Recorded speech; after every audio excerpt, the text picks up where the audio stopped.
The Polish physicist and my fellow countrywoman Marie Curie Maria Skłodowska is one of the most famous female scientists today, but she very nearly wouldn't be.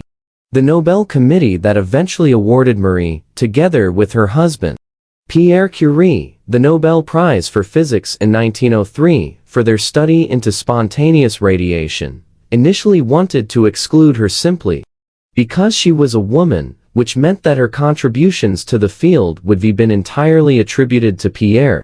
However, one of the nominating committee members, Swedish mathematician Magnus Gösta Mittag Leffler, to Pierre advising him of the situation. He then complained to the committee and demanded Marie's name to be added to his nomination. And the rest is history. I have a hunch though, that if Marie weren't a married woman, this situation would be played out quite differently.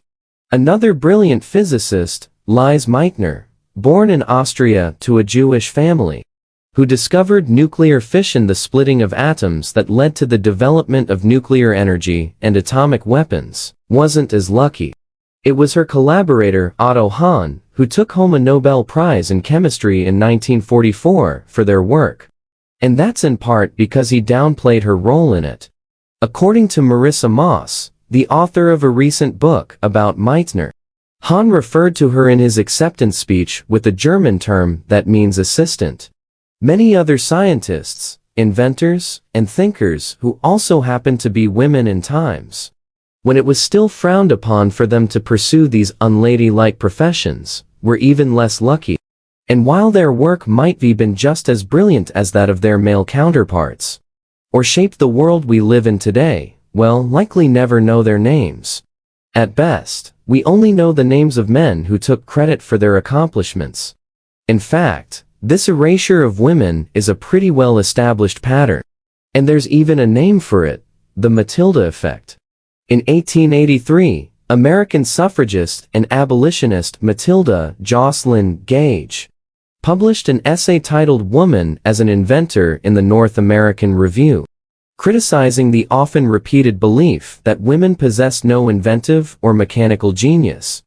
To make her point, Gage cited several examples of women inventors, some of whom, she argued, had their work wrongly attributed to men. However, it wasn't until a century later that Cornell University science historian Margaret W.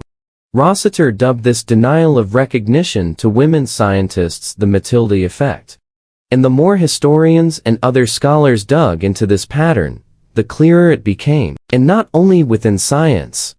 After all, this assertion that women simply don't possess genius-like qualities, repeated ad nauseam in one form or another since the Greco-Roman times, didn't just result in the disdain for women's work, but also the near total exclusion of women from scientific and creative fields.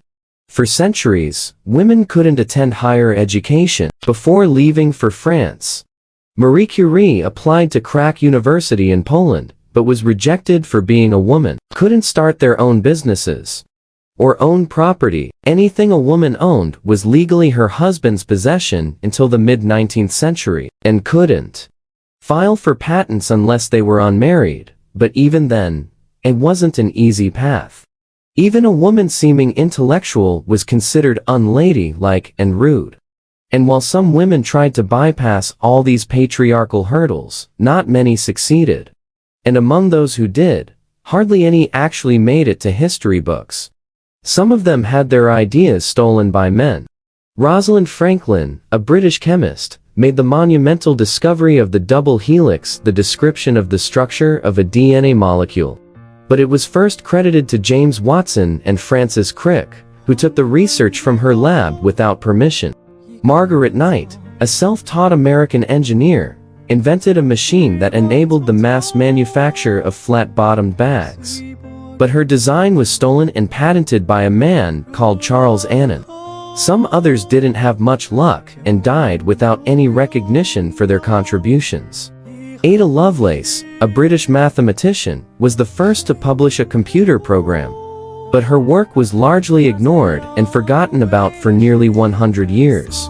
Lizzie Magie, an American game designer and writer, created the world famous board game we today know as Monopoly, but she died in relative obscurity, and the patent for her game was later filed by Charles Darrow.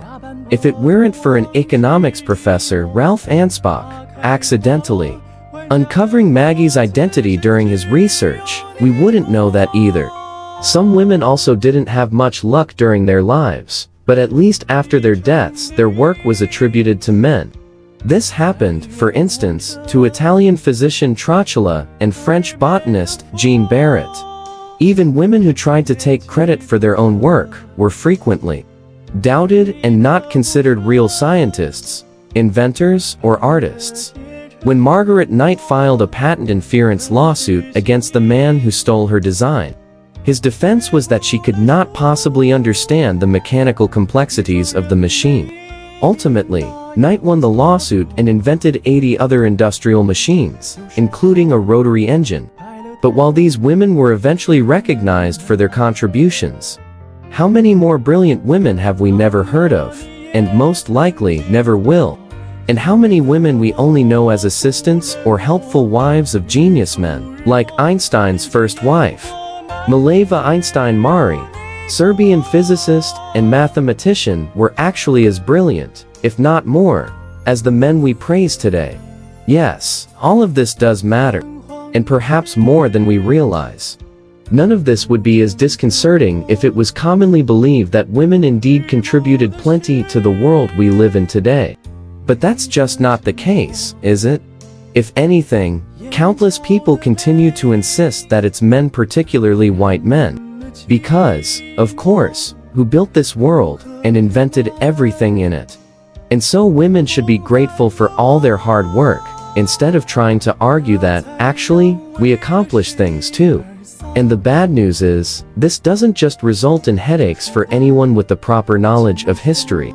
One of the most glaring consequences of the Matilda effect today is that there aren't exactly many female role models.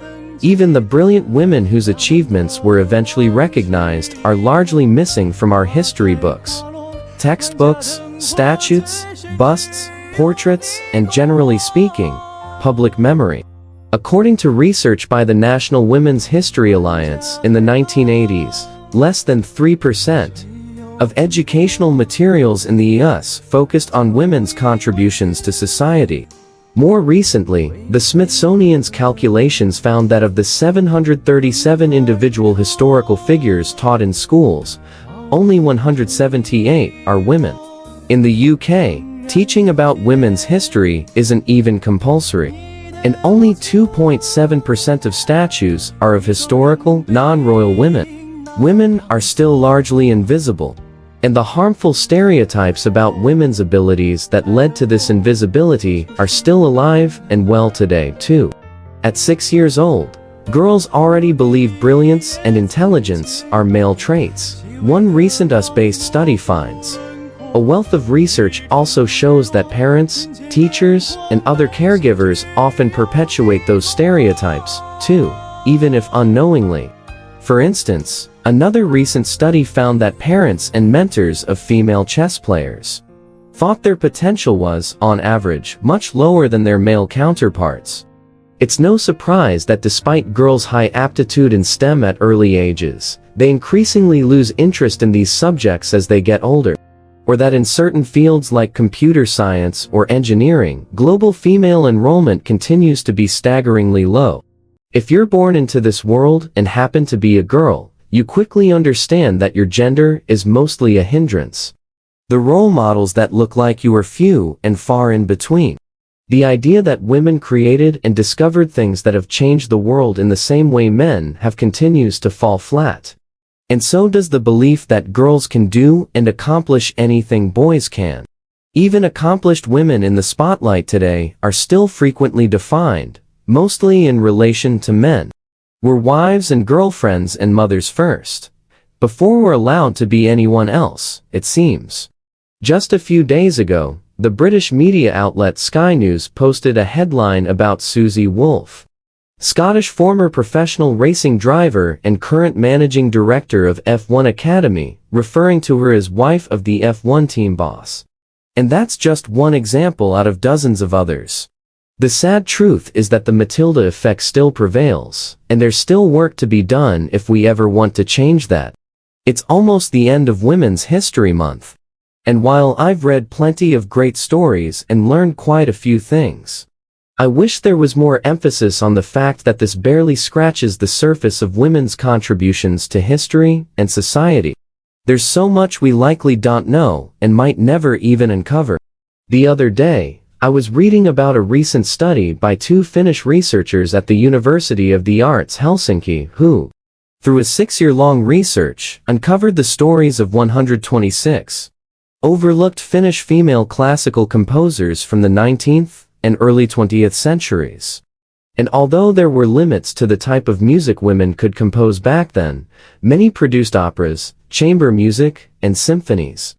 But, sadly, a significant portion of these compositions has been lost, destroyed, or remains hidden. Most works that survived from that period are only those of men. Perhaps they aren't even men's, but we'll likely never know that either. Still, this study provides another argument against the widely held belief that composing music was uncommon for women. And it's always better to know that something was lost, but that it existed, rather than assume it never existed to begin with, isn't it? However, it's more than just women's contributions to scientific and creative fields that have been forgotten. There's also all the labor, including domestic labor, done by Black, immigrant, and working-class women in the last few centuries, and yet often deliberately erased to uphold the Victorian idea of separate spheres and, later on, the myth of middle and upper-class white housewifery, and all the labor women did during the First and Second World Wars. And going further back, all the labor in agriculture and cottage industries, like textiles, apparel, tapestry, dairy, brewing, baking, food preparation, and distribution that women historically specialized in. We also can't forget all the traditional knowledge that would have been lost if it hadn't been for valuable information and skills being passed from mother to daughter, and then again and again. Men might still stand on top of the world and dominate several fields, but they wouldn't be where they are today if it wasn't for the inventions, discoveries, literary and art pieces, and all the other work done by women. None of us would. It's been 140 years since Matilda Jocelyn Gage published the essay exposing the extent of gender bias in sciences. And while many things have, luckily, changed for the better, we still need to challenge it, along with all the other androcentric narratives and myths that are so pervasive in our visual and written media. Because if we don't, there will be many more Matildas in the future.